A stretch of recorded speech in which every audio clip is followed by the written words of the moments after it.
most of the enzymes that are working in the small intestine are actually produced by the pancreas, carried by pancreatic ducts to the small intestine to aid in chemical digestion. Okay? And these cells here, what we refer to as exocrine cells. What does exocrine mean? It means the secretions are carried in a duct to the target area, in this case the lumen of the small intestine. You look at the models of the pancreas, you can see that white line that runs the length of the pancreas, that's the main pancreatic duct. And most of the small ducts will empty into that, which carries the pancreatic secretions into the small intestine. There's also a smaller one there on the model called the accessory pancreatic duct, so make sure you take a look at that. Okay? But again, dark stain, exocrine cells. They're producing, for the most part, digestive enzymes that will go and work in the small intestine. Okay? Here you've got a pancreatic duct. It's stratified as the larger ones are, but it's kind of busted up. Okay, there's more of the exocrine tissue. Okay. There's a small pancreatic duct, which, like the other ducts, usually simple cuboidal, like we saw on the bile ducts of the liver, and also the salivary gland ducts. We've got some fat there again. Okay, and this, what I want to show you. Now notice this tissue. It's stained lighter than the exocrine tissue. This is endocrine tissue. These are called pancreatic islets, or the old name, islets of Langerhans. This is the hormone-producing tissue in the pancreas. The pancreas produces some very important hormones, and the two major ones, which I'd like you to know for this test, are insulin and glucagon. You should know what they do. I think most of you already know. Glucagon. Insulin and glucagon, and these are produced by these pancreatic islets. Okay? Islets of Langerhans. What does insulin do? Lowers blood sugar. It lowers glucose levels in the blood, encourages cells to take up glucose and form it as glycogen in the cells, which is how it's stored. And glucagon? It raises it. What it does is break down the glycogen in the cells and expels glucose in the blood. So between insulin and glucagon, most people can maintain normal blood sugar levels, which have to be adjusted according to your activity.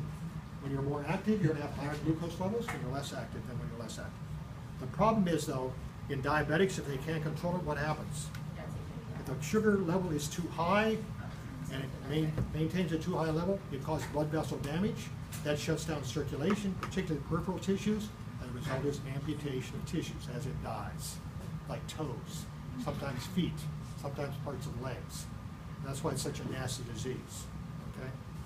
It has to do with too high glucose levels. Too low glucose levels, and what happens? You lapse into consciousness, coma, and death. And if you overshoot the insulin, diabetic coma. And that can kill a person.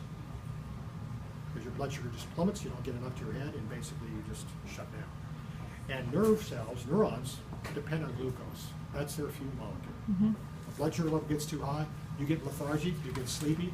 People say, well, you know, I'm tired, low blood sugar. Which is probably exactly what you haven't eaten in a while. Okay? And if it really persists, we're talking about severe, you can lapse into unconsciousness. Like I say, you got to maintain that glucose level. Not too high, not too low. Type 1 diabetes, which is less common, is usually due to the destruction of cells of pancreatic islets that produce insulin. And that's why these people are on injectable insulin for the rest of their lives. Type 2 diabetes, which is much more common, is called non-insulin dependent. In this case, you're producing insulin, but your body's not responding to it as it should. That has a lot to do with your weight and your exercise or lack thereof. And that can usually be controlled by controlling your weight, reducing, losing weight, and basically stepping up your exercise. That's called type 2. Type 2 diabetes is much more common, and unfortunately it's on the rise. A lot of people are overweight, as you know, particularly in Western countries, the U.S., prime example. It's estimated like 2/3 of the Americans are overweight, and 1/3 of us are morbidly obese. And you're going to see some of these patients coming in, like I say, they've been abusing their bodies for years, and they want you to fix them up in a matter of weeks. You know, and they've been watching TV, and they see all these ads, with this pill for that, and that pill for that. Well, just give me a pill. You know, why me? You know, why do I have this condition? Well, you've been abusing your body for years, but you can't tell them that. So with the type 2, That's type 2. Type 2 is much more common. would they take medication too?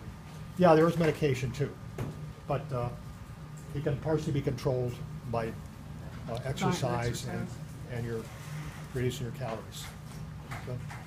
And unfortunately, you see a lot of kids heavy, they're going to heavy adults, and many of them end up with type 2 diabetes, unfortunately. And usually fat kids have fat parents because their dietary habits are they're going to be eating what their parents eat. You know? Walk around, they've always got food in their hand. You know? Whatever. But anyway, you know, much of the world suffers from diseases associated with malnutrition. We suffer from diseases associated with overconsumption. We eat too much on the wrong kinds of foods. You know, and that's why we end up with diabetes and diverticulosis, and all these other diseases, colorectal cancer, and so on. Anyway, okay, that's it for the slides.